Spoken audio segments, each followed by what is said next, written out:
উল্লাপাড়ায় মানবতার ছোঁয়া মানবিক সংগঠনের উদ্যোগে ইফতার মাহফিল অনুষ্ঠিত। আব্দুল মোমিন টুটুলের পাঠানো তথ্যে থাকছে বিস্তারিত। সিরাজগঞ্জের উল্লাপাড়া উপজেলার পূর্ণিমাগাতি ইউনিয়নের ফলিয়া গ্রামের মানবিক সংগঠন মানবতার ছোঁয়া এর উদ্যোগে ইফতার মাহফিল অনুষ্ঠিত। ৮ মার্চ রোজ শনিবার মানবতার ছোঁয়া সংগঠন কার্যালয়ে ইফতার মাহফিল আলোচনা সভা অনুষ্ঠিত হয়। আলোচনা সভায় উপস্থিত ছিলেন সংগঠনের প্রতিষ্ঠাতা সাধারণ সম্পাদক রিপন সরকার।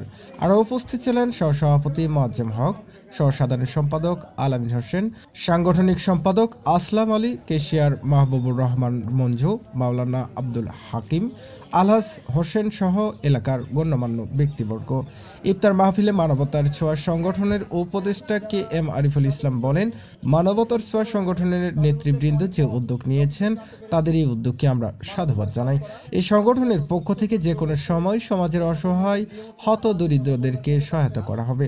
সংগঠনের সকল সদস্য মিলে অসহায় মানুষদেরকে সহযোগিতা করাই হবে আমাদের মূল লক্ষ্য। সমাজের যারা প্রভাবশালী ব্যক্তি আছেন তারা আমাদের এই সংগঠনটিকে এগিয়ে নিয়ে যেতে সহযোগিতা করবেন। আমরা চাই সকলের সহযোগিতায় সংগঠনটিকে অনেক দূরে এগিয়ে নিতে। আমি সংগঠনের মঙ্গলময় ভবিষ্যৎ কামনা করছি। কাজ করবেন। আজকের যে ইফতার মাহফিলের আয়োজন এটা সম্পূর্ণ তাদের ব্যক্তিগত টাকা থেকে করা। বিভিন্ন জায়গা থেকে তারা দান বা এই ধরনের টাকা, তাদের নিজেদের অর্থ সবকিছু মিলিয়ে আপনাদের কিভাবে ভালো রাখা যায় বা এলাকায় কিভাবে উন্নয়ন করা যায়, এলাকায় কিভাবে অভাবগ্রস্ত যারা রয়েছে, যে সকল পরিবার না খেয়ে রয়েছে, ইফতার করতে পারে না বা ঈদের সময় ঈদের সামগ্রী কিনতে পারে না, তাদের সামগ্রী প্রদান বা তাদের বিভিন্ন সহায়তা প্রদান, কন্যাদায়গ্রস্ত পিতাকে সহায়তা প্রদান, যে সকল বাচ্চা কাচ্চা স্কুলে যেতে ইচ্ছুক বাট খরচ জোগাতে পারছে না তাদের সহযোগিতা করা ইত্যাদি এই সংগঠনের লক্ষ্য। আসলে 5 জন মিলে যারা এই দায়িত্বে রয়েছে, 5 জন মিলে সংগঠনটি চালানোর চেষ্টা করছে।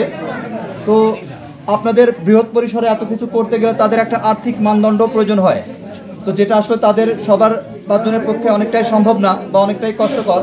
তো সেই ক্ষেত্রে এটা একটা দাতা সংগঠন, আমি যতদূর জানতে পেরেছি, বা মানবিক সংগঠন। পুরোটাই এখানে কোনো রাজনৈতিক কার্যক্রম হবে না, কোনো রাজনৈতিক আলোচনা হবে না, পুরোটাই এলাকার কল্যাণে কিভাবে বিতরণ করা যায় বা কাজে লাগানো যায় এগুলোই আলোচনা হবে এখানে।